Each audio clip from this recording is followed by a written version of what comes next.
귀로 듣는 자주인의 독서교양 백권대학의 송세비입니다. 안녕하십니까 여러분. 오늘 2020년 12월 12일 많이 듣던 숫자의 날이네요. 토요일 저녁 8시 5분인데 책을 읽으려고 앉았습니다. 한 주간 잘 지내셨습니까? 오늘 읽어드릴 부분은 70장인데 좀 많이 길어요. 그래서 오늘 요 한 장만 읽으려고 합니다. 우리가 제목이 베트남의 역사 자주와 통일인데 베트남에 관한 글을 아마 펼쳐보니까 32장에서 호치민 신화 아닌 인간으로 보아야에서 조금 접했던 기억이 나네요. 우리 얼마 전에는 러시아에 대한 긴 글을 읽었었는데 오늘은 베트남에 대한 글이 되겠습니다. 그러면 한번 들어가 볼게요. 자주인의 독서교양 백권대학. 우리의 행복과 우리 민족의 통일 그리고 번성은 우리가 자주적인 교양과 역량을 갖추었을 때만 성취할 수가 있습니다. 백권대학 저자 김갑수. 70장 베트남의 역사 자주와 통일. 1945년 8월 말 호치민은 자신의 민족에게 새로운 나라의 창건을 선포하기 위해 준비해온 연설문을 마무리했다. 9월 2일 오후가 조금 지났을 때 그는 도시의 서쪽 가장자리 머자나 바딘 광장이라고 알려지게 될 널찍한 공원에 급히 세운 임시 단상위의 연단에 올라섰다.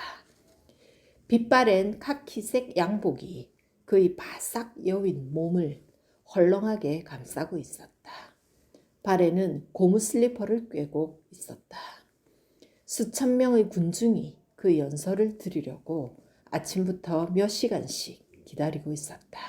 그는 고향 사투리가 분명하게 드러나는 높은 음조의 목소리로 나라의 독립을 선포한 다음 새로운 헌법을 읽어 나갔다. 청중에 섞여 있던 소수의 미국인들에게 그의 첫마디는 놀라움을 안겨주었다. 미국의 독립선언문과 흡사한 내용이었기 때문이다. 모든 인간은 평등하게 창조되었다. 그들은 창조주로부터 양도할 수 없는 권리를 부여받았다. 생존, 자유, 행복의 추구 등이 그러한 권리이다. 1945년 9월 2일 호치민이 바딘 광장에서 베트남의 독립을 선포하기까지 거쳐온 과정은 험난했다. 그 형극의 길은 19세기 멀리 유럽에서 난데없이 쳐들어온 제국주의 국가 프랑스와의 전쟁으로부터 시작되었다. 2차 세계대전이 끝나고 일본이 물러나자 제국주의 국가 프랑스는 다시 베트남으로 기어들어왔다. 프랑스는 여전히 인도차이나 반도에 대한 식민지 지배를 유지하고자 했다. 물론 이들의 방식은 피지배 민족의 강력한 저항에 부딪혔다. 베트남 민족은 외세의 침탈로부터 조국을 보호하는 데에는 무력을 사용해야 한다는 군사적 전통을 가지고 있었다. 특히 베트남에는 호치민이라는 놀라운 인물이 있었다. 호치민을 중심으로 똘똘 뭉친 베트남 민족은 이후 프랑스의 재침탈을 물리쳤다. 나아가 베트남 민족은 프랑스의 뒤를 이어 침탈한 미국까지 물리쳐 건국 이래 대외 전쟁에서 최초의 패배라는 수모를 미국에 안겨주었다. 이러한 역사의 분기점이 된 것이 바로 디엠비엠프 전투였다. 1953년 5월 인도차이나 지역을 점령하고 있던 프랑스군은 앙리 나바르 장군을 이 지역 사령관으로 임명했다.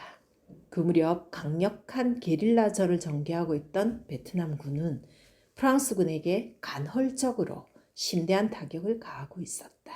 이러한 상황에서 베트남 사령관으로 부임한 나바르는 불리한 전황을 단숨에 타개할 전략을 구사하고자 했고 그 결과 디엠비엠프 전투를 기획했다. 나바르는 베트남 북부 산악지대를 기반으로 활동하는 베트남 게릴라들의 활동을 억제하기 위해 디엠비엠프에 강력한 요새를 구축하기 시작했다. 이 요새는 베트남 게릴라의 거점을 압박함과 동시에 라오스로 연결되는 게릴라들의 보급로를 봉쇄할 목적으로 구축되었다. 그리하여 결국 베트남 게릴라들은 물적, 지리적 기반을 상실할 위기에 처하게 되었다. 프랑스 사령관 나바르는 디엠비엠프에 비행장을 건설하고 1만 5천 명이 넘는 병력과 야포 전차, 비행 중대 등을 배치했는데 이 모든 것이 그가 부임한 지 불과 10개월 만에 이루어졌다. 특히 디엠비엠프 기지 외곽에는 49개에 이르는 거점과 이 거점들을 연결한 방어 진지를 편성해 사방에서 이루어지는 적의 움직임을 샅샅이 파악할 수 있도록 만반의 경계태세를 갖췄다. 그렇다면 이 시기 베트남군의 상태는 어떠했을까? 강력한 공군력과 화기로 무장한 프랑스군에 대항하는 베트남군은 오직 험준한 산악지형에서 이루어지는 게릴라전에서 우위를 점할 뿐 평야지대에서 이루어지는 대규모 전투에서는 프랑스군의 상대가 되지 못하는 수준이었다. 이런 취약한 전황에서 프랑스군이 디엠비엠프에 강력한 요새를 구축하고 대부분의 병력을 이동시키자 베트남군 지휘부는 역사적인 결단을 강요받았다. 바로 디엠비엠프를 선공하는 것이었는데 이는 군사적으로나 상식적으로 보면 무모하기 그지없는 반면 적국 프랑스로서는 원하던 바였다. 디엠비엠프 주위에는 베트남군의 거점이 없었고 특히 그곳을 공격하기 위해 필요한 병력과 물자를 수송할 변변한 도로마저 없었다.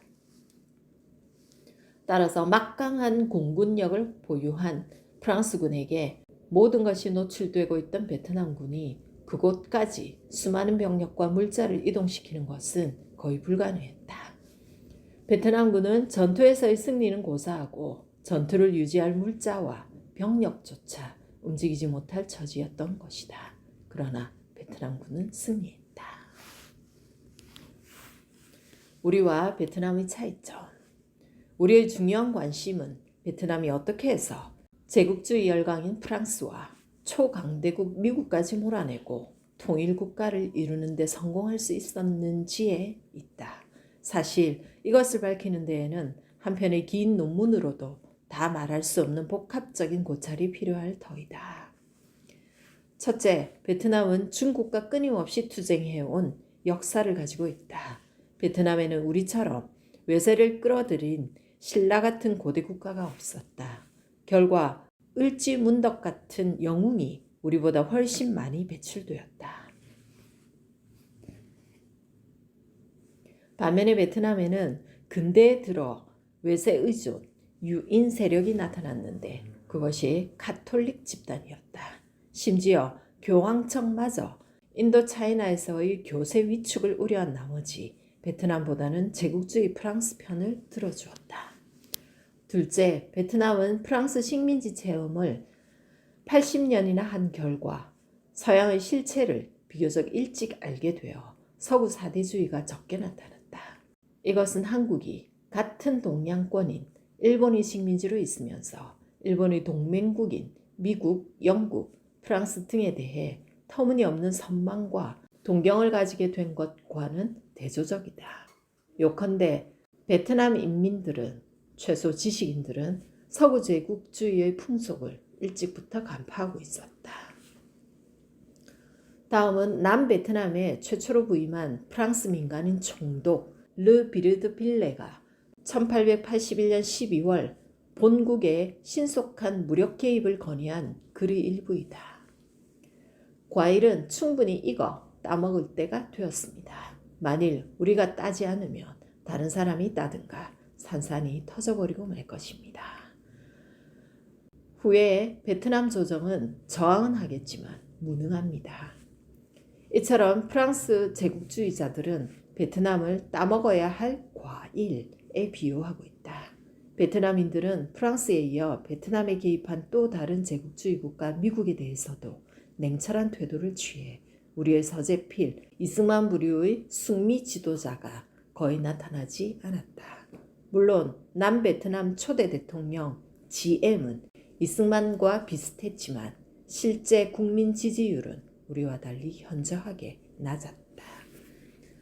셋째, 베트남에서 베트민은 월맹으로 우리의 북로당 격이고 베트콩은 남베트남 민족해방전선의 게릴라로서 우리의 남로당 격이라고 할 수 있는데 베트민의 지도자 호치민이나 지압 장군의 영도력도 탁월했지만 베트콩 지도자들 역시 사심없는 애국자들이었다.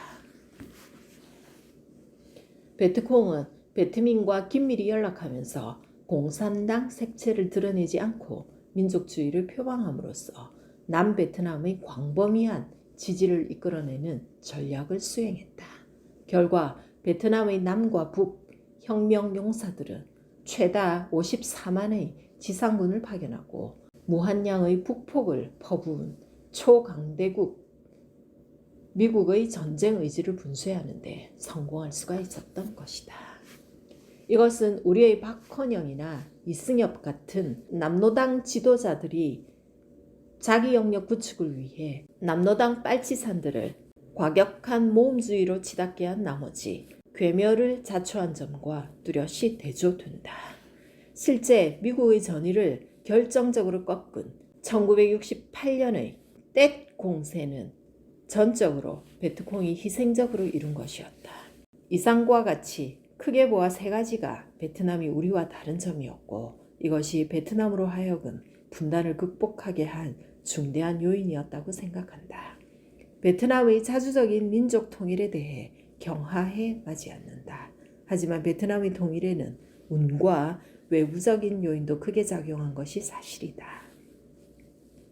베트남의 통일전쟁 성취는 한국전과도 깊은 관련을 가지고 있다. 머자나 베트남은 아시아 수위권의 강국으로 부상할 것이다.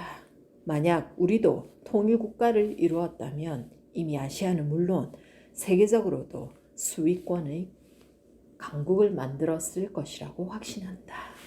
베트남의 자주적 역사.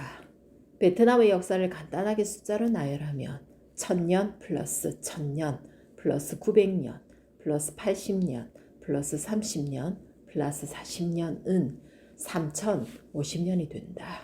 맨 처음 1000년 기간은 BC 1100년 무렵부터 시작된 청동기 시대이다. 다음 1000년은 BC 111년부터 AD 938년까지인데 이 긴 기간 동안 베트남은 중국의 지배를 받았다.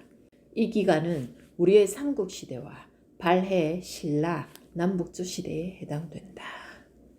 다음 900년 기간 938년에서 1865년은 중국 지배에서 벗어난 베트남의 독립왕조 시대이고 이후 1862년에서 1945년 80년 동안은 프랑스 식민지, 그 다음 1945년에서 1975년 30년 동안은 식민지 독립과 통일전쟁기, 그리고 마지막 40년 1975년에서 2018년 기간은 현대 통일 베트남 시대가 된다.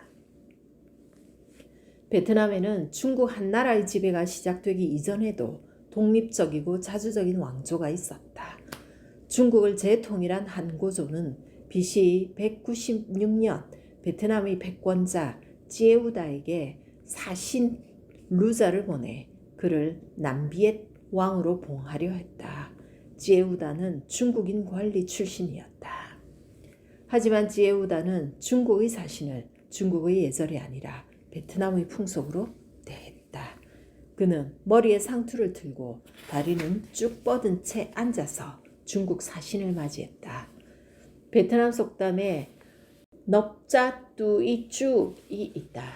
이는 한문으로 입가 수속, 의역하자면 베트남에서는 베트남의 풍속을 따라야 한다 뜻이 된다. 베트남인들은 지역 풍속을 가장 중시한다. 그래서 왕의 칙령도 촌락문 입구에서 멈춘다는 말이 있을 정도다.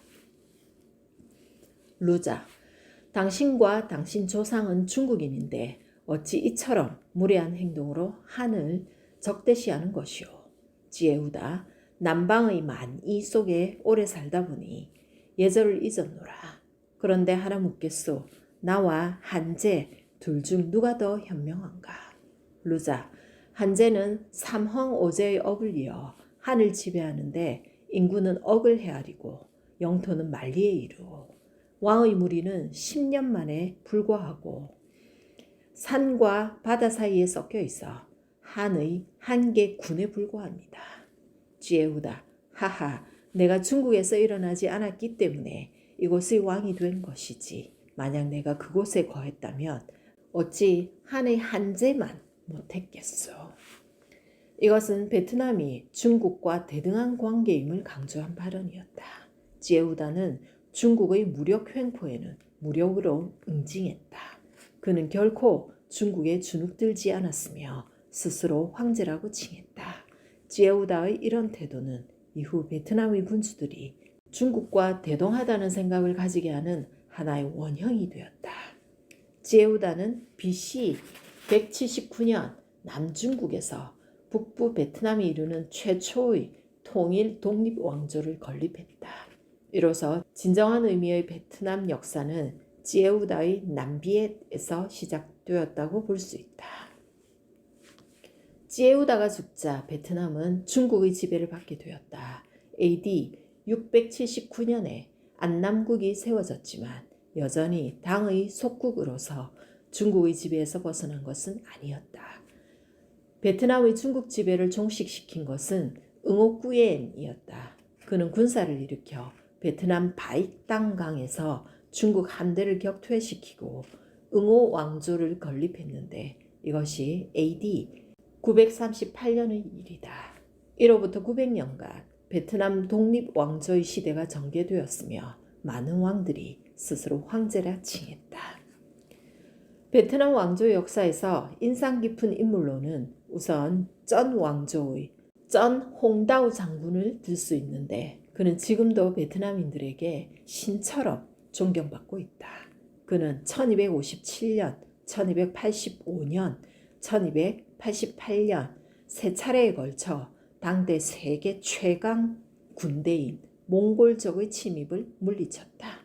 다음으로는 명나라군을 격퇴시킨 레러이와 응우엔 짜이가 있다. 1428년 그들은 레 왕조를 건립하고 남진 정책을 펼쳐 영토를 넓혔다. 하지만 이후 영토가 길어진 베트남은 남과 북으로 분할되었다. 이후 1771년 남부의 떠이선에서 응우엔 삼형제가 거사를 일으켰다. 그중 막내인 꽝중이 농민혁명의 방식으로 중국의 개입을 차단하고 남북 베트남을 통일했다. 그는 현대 베트남인들에게 대단히 높은 평가를 받고 있다. 1788년 북에서 발기한 응우엔 푸가인이 새로운 응우엔 왕조를 세우고 1802년 탕롱을 점령했으며 수도를 중부 후에로 옮기면서 탕롱의 명칭을 하노이로 변경했다. 응우엔 왕조는 최초로 베트남 국호를 사용했으며 베트남 남부 지역을 차지하고 있던 캄보디아를 병합하여 지금의 영토를 확정하였다. 프랑스에 이어 미국 침공. 제국주의 프랑스 군대를 물리친 베트남에 분단의 시련이 닥친 것은 미, 영, 소, 불, 영, 중국 등 강대국들의 이해관계가 절충된 결과였다. 이런 점에서 베트남은 우리와 또 하나의 닮은 점을 가지고 있다. 하지만 베트남 민족은 분단 22년 만에 통일을 이루었다. 베트남을 분단시킨 것은 1954년의 제네바 협정이었다. 이 협정의 골자는 북위 17도 선을 경계로 이북은 북베트남 정부군이 이남은 프랑스군이 차지한다는 것이었다. 이때 미국은 베트남의 절반이 공산화되는 것에 불만을 품고 협정에 서명하지 않은 채 무력 개입은 하지 않겠다는 성명을 발표했다. 이후 미국은 인도차이나에 대한 접근 방식을 적극적으로 재검토하게 되었다. 결과 미국은 제네바 협정으로 유리한 입장에 서게 된 공산 세력들은 지역 내 평화를 역설하면서 자신들의 주도권을 행사해 나갈 것이다. 결국 동남아 지역에서의 지도력 상실은 일본으로부터 시작되는 봉쇄망의 붕괴라는 결과를 초래할 수 있다고 최종 판단을 내린다. 한편 1958년 토지개혁의 문제점을 해소하여 농촌의 불안을 가라앉힌 하노이 정부는 다시 농업 부문의 급속한 사회주의화를 시도했다. 농업 발전을 위한 토지의 집단화는 4만 개의 합작사 설립으로 구체화되었고 전체 농가의 85% 이상이 여기에 참여했다. 합작사는 농민의 계급 구성을 중시하여 빈농과 중하층 농민이 주도권을 가지고 운영되도록 했다. 이런 정책은 부작용도 있었지만 일정한 성과를 낳았다. 농민들의 열성 참여와 농업 노동력의 협동화, 관계 수리의 공동관리 및 비료의 공동구매 등을 통해 면적당 벼의 생산량이 증가되었다. 이로써 기아 문제를 해결한 하노이 정부는 자신감을 가지고 경제개발 5개년 계획을 수립하여 합작사 확대와 농업 기술의 향상에 주력했고 아울러 공업 발전에도 관심을 기울였다. 미국은 1954년 수상에 오른 반공주의자 응오딘 GM을 전폭적으로 지지해 주었다. 이에 앞서 미국은 모든 원조는 프랑스 당국을 거치지 않고 직접 GM 정부에 주겠다고 선언함으로써 프랑스 권위를 실추시켰다. 미국에 밀린 프랑스는 1956년 4월 인도차이나 사령부의 폐쇄를 공식 선언했고 그해 9월 마지막 군대가 사이공 항구를 떠났다. 이렇게 됨으로써 하노이 정부는 프랑스 대신 미국이라는 새로운 외세와 대립하는 국면을 맞이하게 되었다. 미국의 지지를 확인한 GM은 독재 정치를 실시하고 부정선거를 자행하여 차츰 민심을 잃어갔다. 특히 농정 파탄은 수많은 공산주의자를 만들어냈다. 하노이 정부는 제네바 협정대로 총선거를 하자고 제안했지만 GM과 미국은 이를 거부했다. 미국 대통령이었던 아이젠하워는 훗날 당시 선거가 치러졌다면 유권자의 80%가 호치민을 지지했을 것이라고 수류했다. GM 정권은 족벌 독재로 치다르면서 공산주의자 색출에 몰두했다. 불만을 품은 장교들이 쿠데타를 일으키기도 했지만 실패했다. 이런 가운데 공산당이 주도하는 농민 봉기가 도처에서 일어났다. 그들은 사이공 정부가 지배하고 있던 지역을 해방시키고 대대적인 토지개혁을 시행하는 한편 농민 자위대를 조직해서 GM 정부의 무력으로 항쟁했다. 농민 봉기와 동시에 공산당은 사이공 정부 관리에 대한 암살과 정부 공공 건물과 시설들에 대한 파괴투쟁을 벌였다.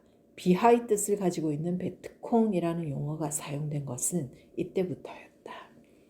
북에서는 1960년 9월 개최된 제3차 노동당 전당대회에서 북부에서의 사회주의 혁명 완수와 동시에 미제국주의 지배로부터 남부를 해방시켜 국가의 통일을 완수한다는 결의가 채택되었다.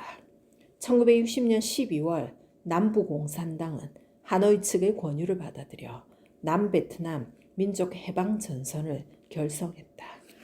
그러나 하노이 지도부는 남부에서의 혁명은 무력에 의존하기보다 반-GM 세력을 결집시키는 정치운동에 주력할 것을 촉구했다. 이것은 베트민 조직에서와 마찬가지로 비공산당원인 민족주의자들을 포섭하기 위해서였다. 또한 이런 전략은 미국의 군사 개입 가능성을 최소화시킬 것을 기대하는 측면도 있었다. 이때 미국이 집계한 베트콩 지지 세력은 전 국민의 2% 정도에 불과했고 대다수가 농민이었다. 1961년 미국 대통령이 된 케네디는 전임자 아이젠하워보다 베트남에 더욱 많은 관심을 기울였다. 이것은 명분상으로는 도미노 이론을 내세웠지만 1949년 민주당 정부의 중국 대륙 상실, 그의 취침 전날 소련 후르쇼프가 행한 제3세계 민족해방운동 지지연설 및 그 자신의 쿠바 침공 계획의 미수 등과도 밀접한 관련이 있었다. 미국은 8년간 노력을 기울이고 20억 달러의 원조를 제공했다.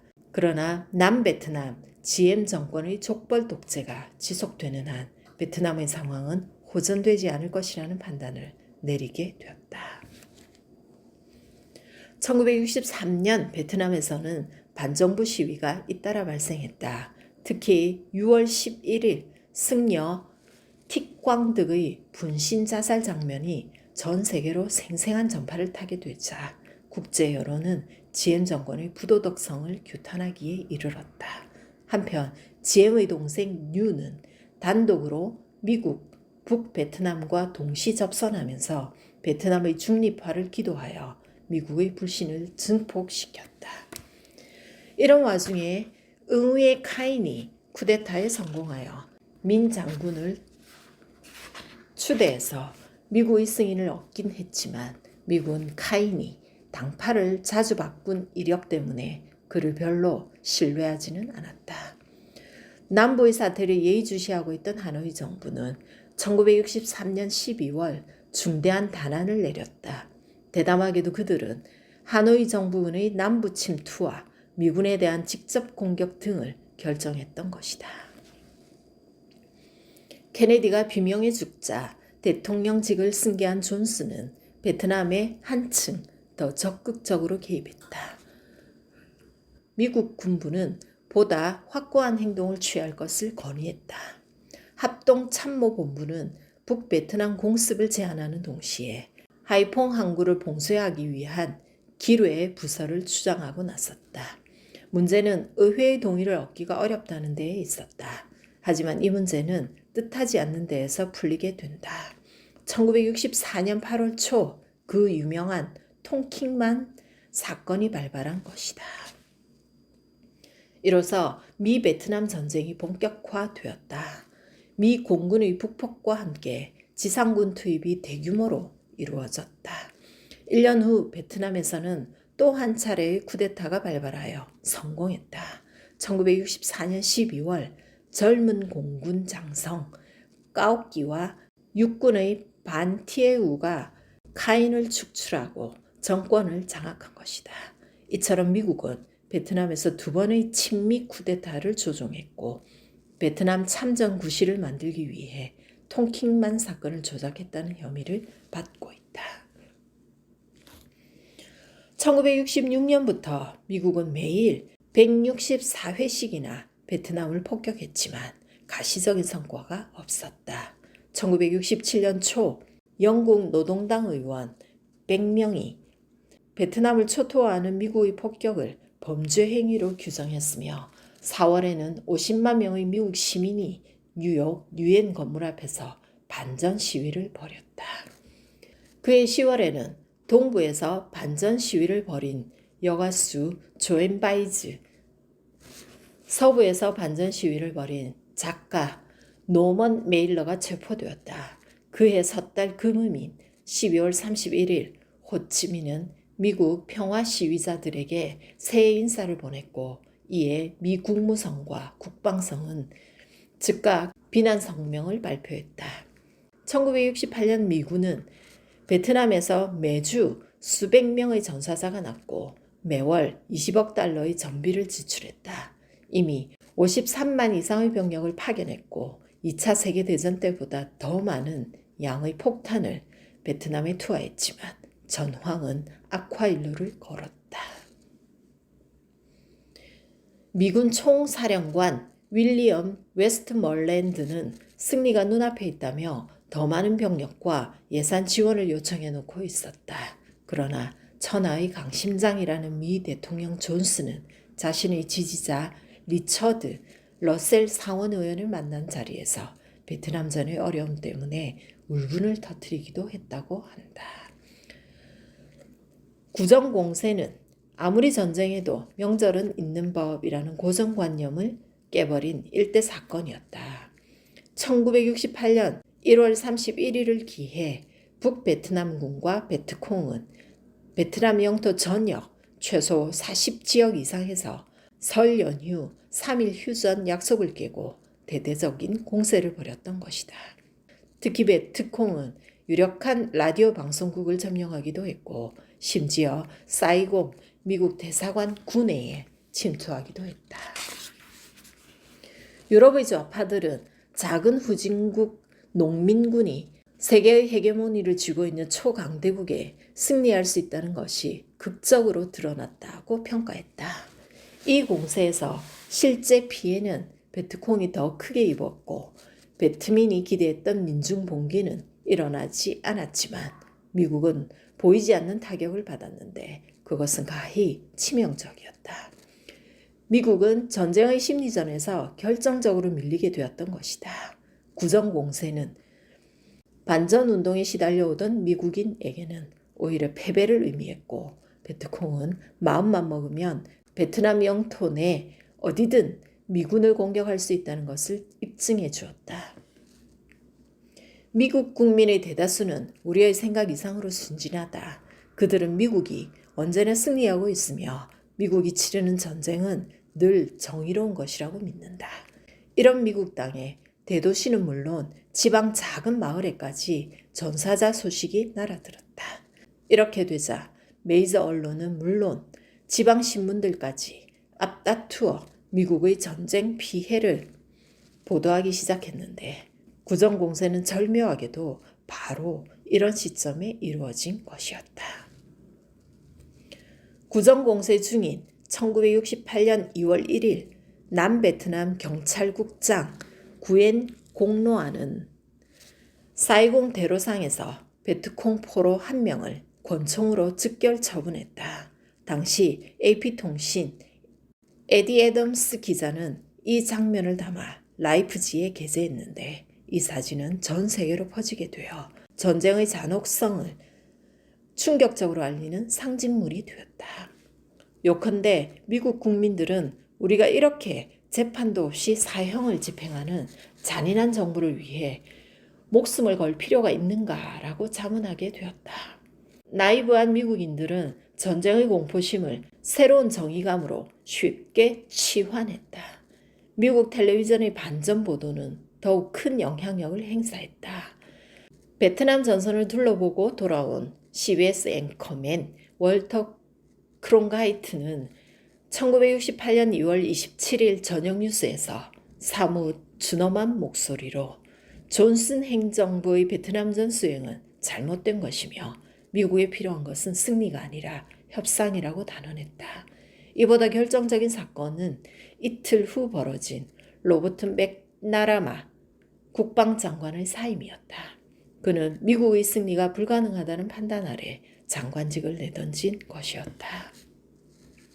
설상가상으로 존슨의 지지율이 하루가 다르게 곤두박질을 했고 급기야 존슨은 3월 31일에 대통령 재선 불출마를 선언했다. 이 와중에서 1968년 4월과 6월 마틴 루터 킹과 로버트 케네디가 연이어 암살당함으로써 미국 사회는 혼란의 소용돌이에 휩싸였다. 한편 대학생들의 반전 시위는 인종 폭동과 겹쳐 격렬한 양상으로 치닫게 되었다. 미라이 양민 학살 사건. 새로 들어선 닉슨 행정부는 그동안 미군이 맡던 역할을 남베트남군에 이양하는 정책을 시행했지만 뜻대로 되지 않았다. 이러던 중 1968년 3월 16일에 발발하여 1969년 9월 2일에 세상에 알려지게 된 미라이촌 양민 학살 사건은 미국의 반전운동을 더욱 거세게 확산시켰다. 이 사건은 미국인들로 하여금 과연 무엇을 위한 전쟁인가라는 회의를 갖게 하기에 충분했다. 미라이 양민 학살은 한국전에서의 노근리 학살과 비슷한 성격을 띈다. 안타까운 점은 한국전의 것은 철저히 은폐된 반면 베트남전의 것은 공개되었다는 것이다. 탐구적이거나 양심적인 미국인들은 한국전에서 미국이 어떤 짓을 했는지에 유추하여 베트남전을 추적할 수가 있었다. 그렇기 때문에 미국 내 반전운동이 일어나지 않았던 한국전과 달리 베트남전에서는 반전운동이 거세게 일어날 수 있었다. 내가 베트남의 통일전쟁 성공은 실패한 한국전과 밀접한 관련을 갖는다고 말한 이유 중의 하나도 여기에 있다. 어느 날 미 육군 11보병부대 관할 찰리 부대의 지휘관 윌리엄 캐리 중위는 대대장 어니스트 메디나 대령으로부터 이상한 명령을 받았다. 그것은 그 부락을 일소하라는 밑도 끝도 없이 애매한 명령이었다. 찰리 부대원들이 헬기 편으로 미라이 부락에 당도해 보니 눈에 들어온 것은 노인과 부녀자들 뿐이었다. 미라이촌 어디에도 그곳이 게릴라 기지임을 의심케 할 만한 증거가 없었다. 그러나 주민들을 촌락중앙에 집결시킨 미군은 소녀를 포함한 부녀자 몇 명을 제외하고는 주민들에게 무차별 발포했고 운막집들을 수류탄으로 파괴했다. 그리고는 따로 남겨두었던 소녀들을 포함한 부녀자들을 강간하고는 사살했다. 이렇게 해서 학살당한 사람은 560명이었다. 켈리 주민은 혼자서 109명의 민간인을 처치했다. 찰리 부대 병사였던 바나드 심슨은 훗날 그날 미라이에서 나 혼자 죽인 사람은 25명 정도였다. 여자건 남자건 가릴 것 없이 총으로도 죽였고 목도 잘랐고 머리 가죽도 벗겼고 손도 잘랐고 혀도 잘랐다. 나는 그냥 죽였을 뿐이다. 내 안에 그런 면이 있다는 것을 알지 못했다고 회고했다. 임무는 성공리에 수행된 것으로 사령부에 보고되었지만 학살 소문은 널리 퍼져나갔다. DNS 통신사 프리랜서 기자 시모 허시가 진상을 폭로하고 나섰다. 마지못해 진상조사에 착수한 미 육군은 모든 사안을 비밀에 붙이려 했지만 실패했다. 미국의 자작극 통킹만 사건.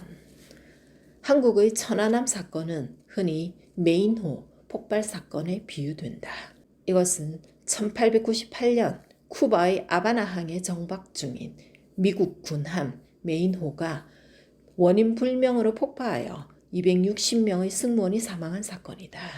이 사건을 빌미로 미국은 대스페인 전쟁을 벌임으로써 제국주의 대열에 본격적으로 뛰어들었다. 동시에 천안함 사건은 현재 진행 중인 미완의 통킹만 사건이라고도 할 수 있다. 1971년 6월 뉴욕타임즈는 미국의 베트남 정책 결정 과정과 통킹만 사건의 명령과 통제에 관한 연구를 3일 동안 요약 연재했다. 이것은 국방성 관할 랜드 연구소 전 연구원 데니얼 엘즈버그로부터 입수된 1급 비밀 문서로서 로버트 맥나라마가 1968년 국방장관직을 사임하기 전에 지시를 내려 만든 보고서였다. 이 보고서 사본을 뉴욕타임즈에 넘겨준 데니얼 엘즈버그는 한때 헌병대에 복무하면서 베트남 전쟁을 지지했었는데 데니얼 연구소 연구원으로서 베트남에 관해 알게 되면서부터 베트남 전쟁에 대한 생각을 바꾸게 되었다고 했다.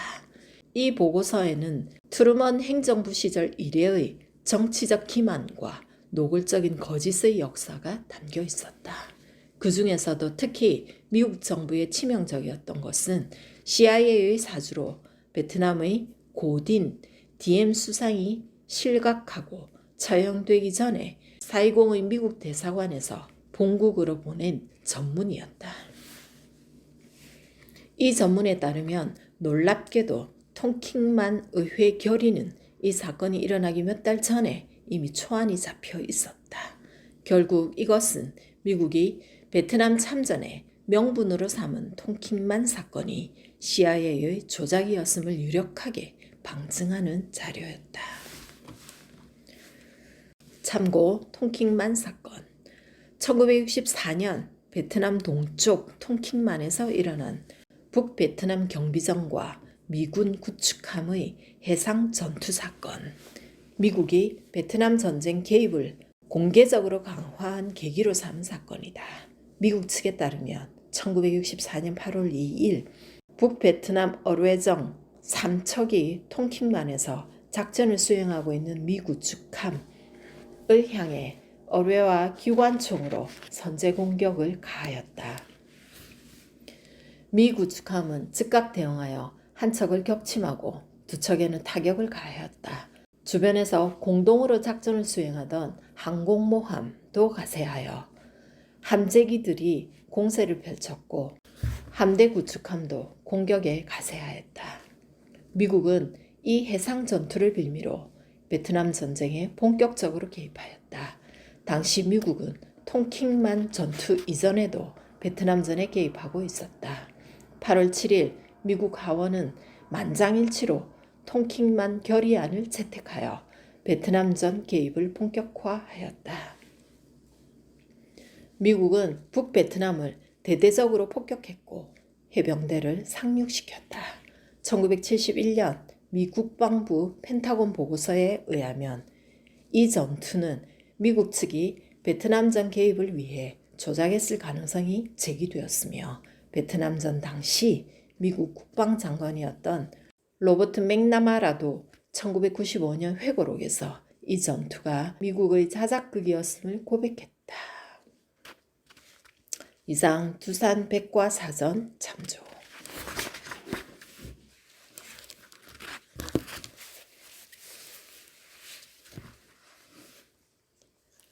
파리 평화회담, 춘계, 대공세, 그리고 통일. 1972년 닉슨은 연말의 대통령 선거를 의식하여 베트남전에서의 추가 철군을 발표했다. 대신 그는 파리 평화회담 성사에 관심을 두었다. 미 안보 담당 보좌관 헨리 키신저와 북베트남 정부 정치국원인 레둑토는 1969년 이래 비밀리에 접촉해왔지만 양자의 입장차는 확연했다. 미국은 남베트남 정부군 외 모든 군대의 철수를 내세우며 남베트남에 대한 북베트남 정부의 개입 중단과 독립된 국가로서의 남베트남 총선거를 주장했다. 반면에 북베트남은 모든 외국 군대의 철수 후 남베트남 민족해방전선을 포함한 인민혁명정부의 수립을 요구했다. 이것은 베트남을 하나의 국가로 여기는 북베트남 측으로서는 정당한 요구였지만 미국은 이에 냉담한 반응을 보였다. 북베트남 정부는 협상보다는 무력 해결 쪽으로 기울었다. 호치민의 후배인 레두안을 비롯한 하노이 지도자들은 혁명에 의한 통일이 가능하다고 확고하게 믿고 있었다. 1972년 3월 지압 장군은 이른바 춘계 대공세, 일명 부활절 공세를 감행했다. 12만 명의 북베트남군이 소련제 탱크와 대포를 동원하여 휴전선을 넘었다.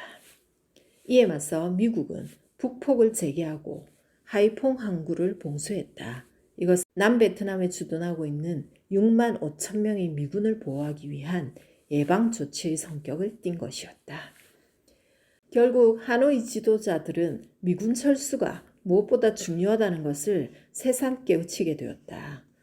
1973년 1월 27일 레둑토는 미국의 명분을 살려주되 실질적인 이득을 취할 수 있는 평화협상조약에 미국을 서명토록 하는 데 성공했다.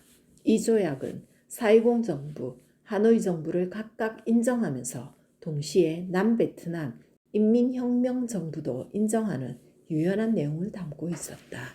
그러나 기실 이것은 미국이 사이공 정부를 버린 조치에 불과했다.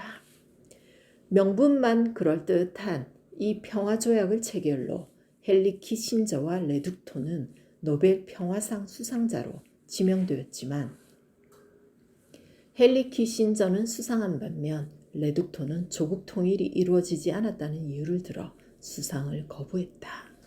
아무튼 이 조약에 따라 미군과 동맹군은 1973년 3월 말 시점으로 전원 베트남에서 떠났다.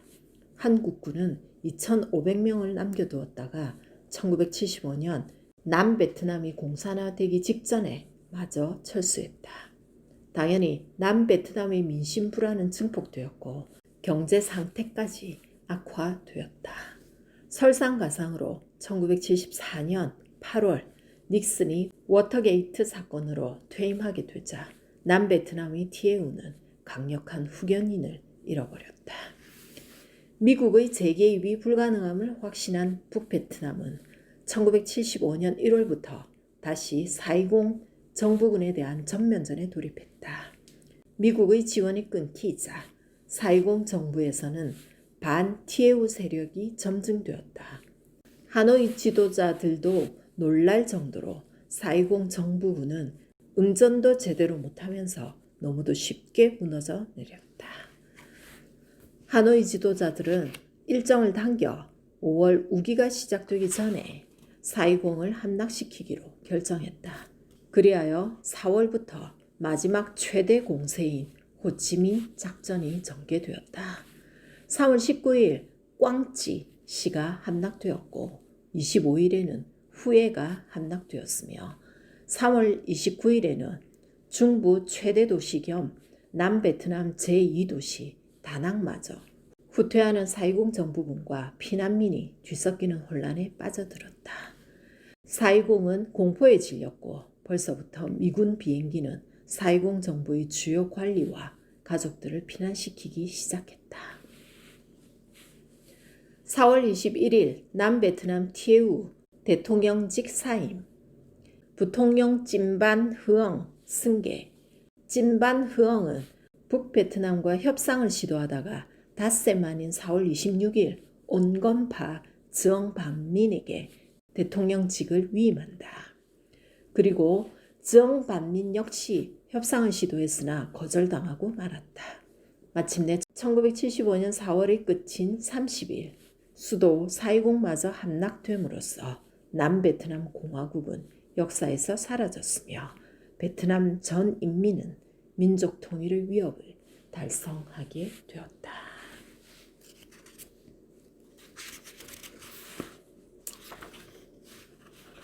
민족 통일 정말 부럽네요. 네, 이로써 오늘 베트남에 대한 장 70장을 다 읽었습니다. 역시 한 주간 잘 지내시고 저는 또 다음 주에 뵙겠습니다. 안녕히 계십시오.